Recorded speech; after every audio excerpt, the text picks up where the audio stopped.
خیلی‌ها تو سوزوندن این خطا مشکل دارن. میخوام بهتون نشون بدم که چجوری میشه به راحتی این خطا رو سوزوند. اول با خط زن قسمت سفید رو کاملا مشخص می‌کنید. اما تو تیغتون رو تنظیم کنید که خط صفر خط زنتون رو بتونه محو کنه. با کرنل ماشین فقط کار می‌کنید. با وسط تیغه ماشین هیچ کاری نداره. هر چی بود بعدش اهرم ماشین رو میاریم روی 25 صدو. اهرم میاریم روی نیم.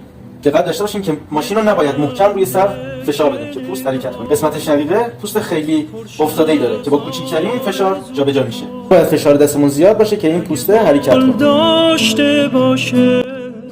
اهرم تیغه میاریم روی 75 صدو. بعدش کامل میبندیم. میتونه بعد واسه این قسمت که یه مقدار خیلی کمی خط میده با کرنل خط زن لکه گیری میکنیم.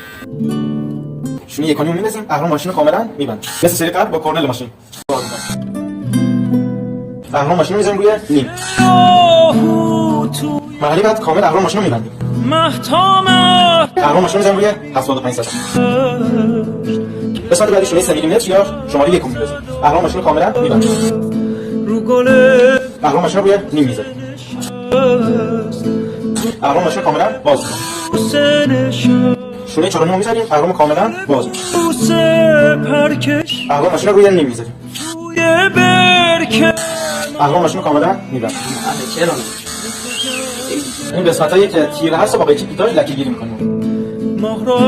دقت داشته باشین که قیچی برای لکه‌گیری باید مخالف رویش مو زده بشه. برای قسمتایی که سفید هست باید با قیچی کاش لکه‌گیری بشه. اینم از محو کردن خطای فید. نظرتون رو تو کامنت ها بهم بگید.